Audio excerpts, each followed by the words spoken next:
Hi, if this is your first time looking to purchase a property, or if you're somebody that's been out of the market for years, in this video I'm going to talk about the 4 key considerations you have to make when you're getting into the market right now. Hi, my name is Vas, and I'm a chartered professional accountant turned realtor that's built and invested in real estate right here in the GTA and in secondary markets. The 4 key points are financing, picking the right agent, setting your expectations, and going through with the purchase. Now let's talk about financing. Do you know your number? Well, most people don't. Or at least they have a vague idea, but they're not exactly sure. So that means the source of your down payment is fairly important because you need to be able to access the funds fairly quickly once an offer has actually been accepted. Moving on from the simple part of the down payment is your pre-approval. Without a pre-approval, starting the process of actually house shopping is entirely counterproductive. You're going to set yourself up for a lot of disappointment and a lot of frustration.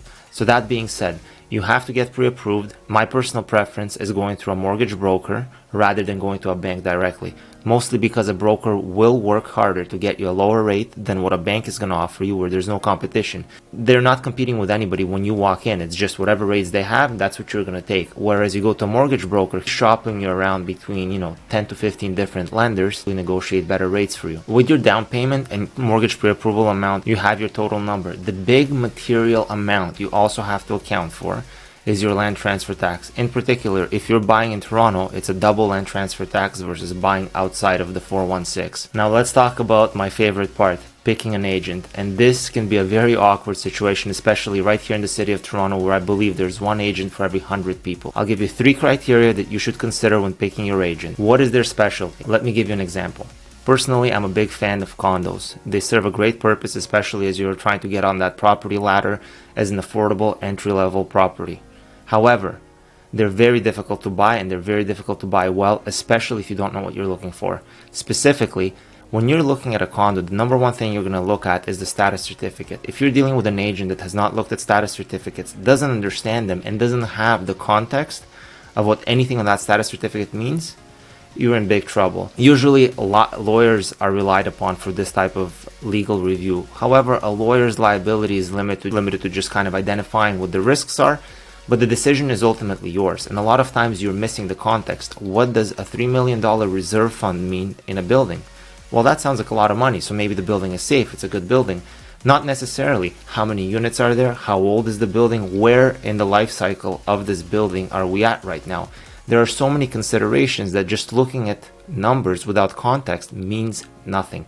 That is why you need somebody that specializes either in condos or whatever the property that you're looking at. Number 2, this is going to generate a lot of debate. I'm talking about working with a full-time versus a part-time agent. A lot of us start part-time, and there's nothing wrong with part-time agents. However, if you don't have your hand on the market every single day, you are at a massive disadvantage when you're working against competitors who are full-time, understand the market, and can move very quickly. This is a consideration only you can make for yourself, because maybe you have a really good part-time agent, and if that's the case, then use them. However, statistically speaking, if you're using a part-time agent, you are at a disadvantage. The last piece of the puzzle when picking an agent is looking for somebody with patience.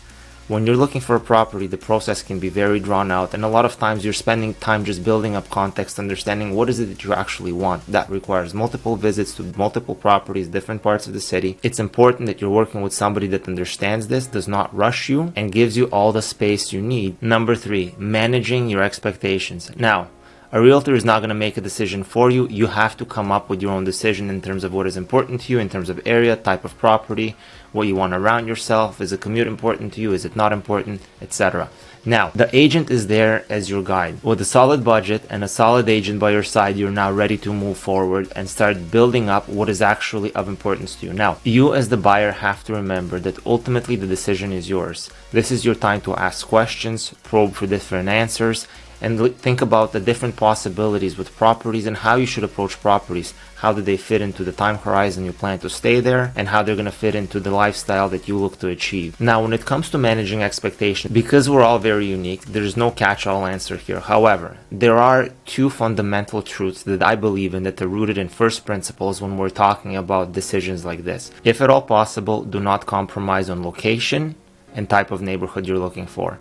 Everything else to me is noise. Anything can be usually fixed with money over time, or at the very least it can actually be fixed.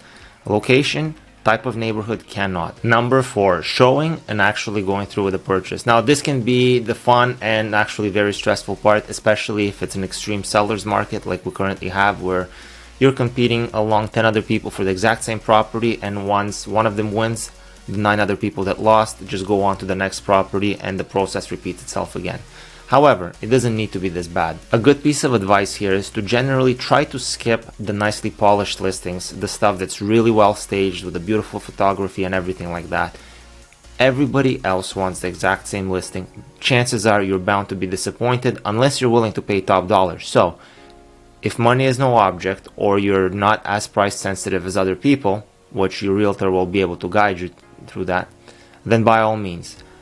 But all the good value is found in listings that are usually poorly done, poorly listed. The common issues at this part of the process are generally you will have a mismatch between what you see online versus what you actually see in real life. Something will show really well online, and when you show up to the actual property, it's maybe at 80% of what you thought.